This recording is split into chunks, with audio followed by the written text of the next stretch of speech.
والجنة للموحدين والنار للعاصين ثم الصلاة والسلام وتحية والإكرام على الرسول المصدق والمصطفى الأمجد أبي القاسم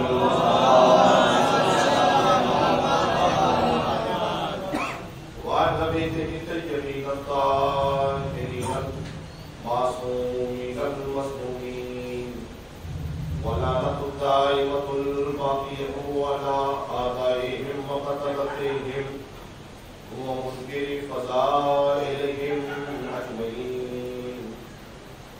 أما بعد، قال حسين بن علي عليه الصلاة والسلام: بسم الله الرحمن الرحيم. مثلي لا يبايع مثله. اللهم صل على محمد وآل محمد.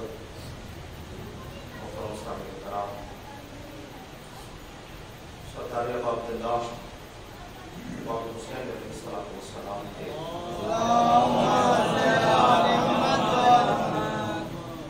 دہن مبارک سے نکلے ہوئے ایک خوبصورت سے جملے کو عنوان کلام قرار دیا ہے. آج اس سلسلے کی پہلی مجلس ہے اور جو آئندہ اس کے بعد بھی مجلسیں خطاب کرنی ہے انشاءاللہ اسی عنوان کے تحت ہوگی، تاکہ لوگوں کو پتہ تو چلے کہ مقصد امام حسین کیا ہے، کربلا جانے کا حسین کا مقصد کیا ہے، امام حسین کی شہادت کا مقصد کیا ہے، حسین کس زندگی کو دکھانا چاہتے ہیں اور حسین اپنی شہادت سے کیا بتانا چاہتے ہیں. انشاءاللہ آہستہ آہستہ میں آپ کے طور پر بیان کرتا رہوں گا. آج مجلس کا عنوان جو میں نے آپ کی خدمت میں پیش کیا اس سے آج کی تاریخ کی جو ہے وہ بہت بڑا رابطہ ہے. آج کی تاریخ کا انشاءاللہ وہ بھی 2-3 منٹ کے بعد سمجھ میں آ جائے گا. سرکار ابا عبداللہ نے ارشاد فرمایا: جب یزید کے گورنر ولید کی زبانی آج مولانا آگے آ جائے، تھوڑا تھوڑا حضرات اور آگے آ جائے تاکہ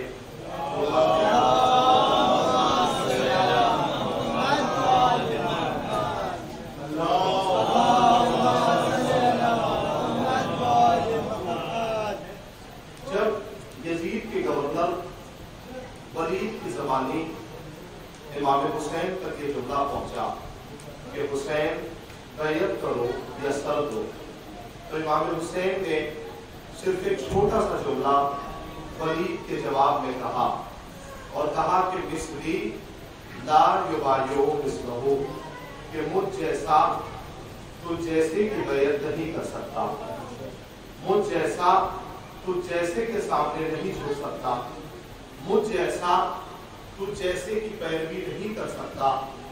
جی چاہتا ہے سوال کروں اور اسی سوال سے انشاءاللہ آپ کی سماعتوں کا امتحان بھی ہو جائے گا. ماشاءاللہ مولانا حضرات بھی تشریف فرما ہے، بزرگان ہیں، اور خاص طور سے ہماری نئی نسل اور جو لوگ راستے میں ہیں وہ بھی انشاءاللہ فرش پہ آ جائیں گے آہستہ آہستہ. میں کہوں گا مولا، بالکل بغیر تمہید کے آغاز کر رہا ہوں، مولا ولید کا جو آپ سے سوال ہے وہ آپ کی ذات سے ملا ہوا ہے. یعنی ولید نے آپ سے کہا کہ حسین بیعت کرو یا سر دو، تو آپ کو یہ کہنا چاہیے تھا کہ میں تیری بیعت نہیں کر سکتا.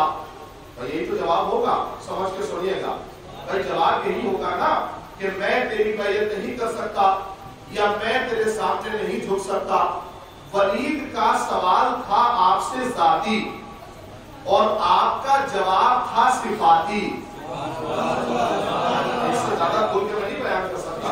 ولید کا سوال تھا آپ کی ذات سے ملا ہوا کہ حسین بیعت کرو یا سر دو، تو آپ کو کہنا یہ چاہیے تھا کہ میں تیری بیعت نہیں کر سکتا.